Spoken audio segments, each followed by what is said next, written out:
Halo teman-teman, Assalamualaikum warahmatullahi wabarakatuh. Perkenalkan, nama saya Anastasia Dwarmas dari program studi D3 Kebidanan Stikes Admitio Yogyakarta. Di sini saya akan berbagi informasi terkait dengan kesehatan reproduksi remaja dengan judul tips menghadapi masa pubertas. Waktu yang dibutuhkan sekitar 2-6 menitan ya teman-teman. Mohon disimak sampai selesai ya teman-teman. Nah teman-teman, sebelum saya menyampaikan tips menghadapi masa pubertas, terlebih dahulu saya akan menjelaskan apa itu masa pubertas. Jadi masa pubertas yaitu masa peralihan dari masa remaja menuju ke masa dewasa.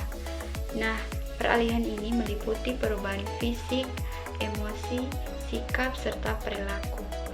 Semua peralihan atau perubahan ini sangat wajar ya untuk dialami manusia yang akan memasuki bahkan sedang mengalami masa pubertas. Dan teman-teman, ada beberapa hal yang harus kita lakukan atau kita hindari pada saat masa pubertas. Yang pertama, menjaga serta mengontrol perasaan. Contohnya itu pada saat seorang anak perempuan mengalami menstruasi pertamanya, ia cenderung bingung biasanya, cepat marah, mudah emosi, tetapi dengan berbagai cara dia harus berusaha untuk tetap menahan dirinya dan menenangkan diri. Kemudian yang berikut, bertanya kepada orang tua. Contohnya tuh kita kalau menghadapi masa pubertas itu bisa menanyakan kepada orang tua bagaimana cara menghadapi dengan begini bisa membuat kita akrab dan bisa membuat orang tua menjadi teman bercerita bagi kita dan bisa mengeluarkan keluh kesah yang kita hadapi kepada orang tua. Yang ketiga, mengonsumsi makanan yang sehat. Pada saat kita masa pubertas itu kita dapat mengonsumsi makanan yang sehat seperti mengonsumsi buah dan sayuran, makanan yang bergizi serta nutrisi, dan kita tidak boleh terlalu mengonsumsi makanan yang instan atau secepat saji. Yang keempat, kita harus menjaga kebersihan alat kelamin ya teman-teman. Contohnya jika kita mengalami menstruasi, kita harus sering berganti pembalut secara tepat waktu dan berganti pakaian dalam secara teratur.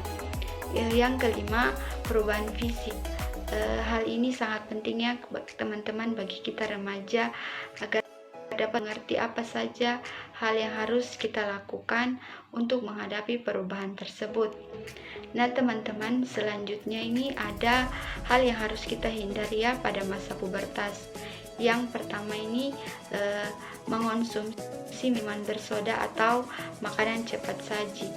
Kesehatan harus diperhatikan ya pada saat masa pubertas. Maka dari itu kita harus mengurangi minuman yang beralkohol dan makanan yang cepat saji atau instan. Yang kedua, sering tidur larut malam atau begadang. Teman-teman, begadang juga bisa membawa dampak buruk ya bagi kita. Tidak disarankan untuk tidur larut malam jika tidak diperlukan. Contohnya kalau kita mau begadang itu ke hal-hal yang positif. Contohnya itu mengerjakan tugas kayak begitu ya teman-teman. Yang ketiga itu ini menyimpan perasaan yang tidak baik sehingga mudah tertekan. Pada masa pubertas memang bukan hal yang mudah untuk dilewati ya teman-teman. Banyak orang jadi stres karena memikirkan perubahan yang terjadi pada dirinya. Jika kita merasa kurang baik atau nyaman, sebaiknya kita bisa menceritakan hal tersebut kepada orang yang kita percayai, misalnya tuh ke orang tua atau saudara dan teman terdekat kita. Yang keempat, mudah emosi tanpa sebab. Pada masa pubertas, emosi kadang menjadi kurang stabil ya, menjadi mudah marah, tersinggung, atau menghakimi. Tentunya hal ini tidak baik ya bagi kita teman-teman. Maka sebaiknya kita cobalah untuk menahan emosi dan berpikir positif terlebih dahulu. Yang kelima, bertindak tanpa berpikir ya teman-teman. Emosi pada remaja kadang kurang stabil. Remaja suka bertindak tanpa berpikir terlebih dahulu. Contohnya tidak mengerjakan PR. Tidak mengerjakan PR itu bisa berdampak buruk untuk nilai ya. Nah teman-teman, ada juga tips dan trik menghadapi masa pubertas. Yang pertama, kita harus selalu mendekatkan diri kepada Tuhan.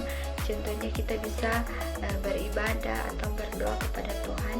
Yang kedua, kita harus selalu berpikir positif dan melakukan hal-hal yang positif. Yang ketiga, kita bisa mencari informasi dan berdiskusi tentang pubertas dan pendidikan seks kepada orang yang mengerti. Yang keempat, kita bisa kembangkan hobi dan bakat kita. Yang kelima, kita bisa memilih teman dalam pergaulan yang baik ya. Baik teman-teman, itu saja materi yang bisa saya sampaikan. Kurang lebihnya saya mohon maaf. Jika ada pertanyaan, silakan teman-teman bisa mengisi ke kolom komentar ya teman-teman. Semoga materi yang saya sampaikan tadi bisa bermanfaat bagi teman-teman. Sekian dari saya, terima kasih.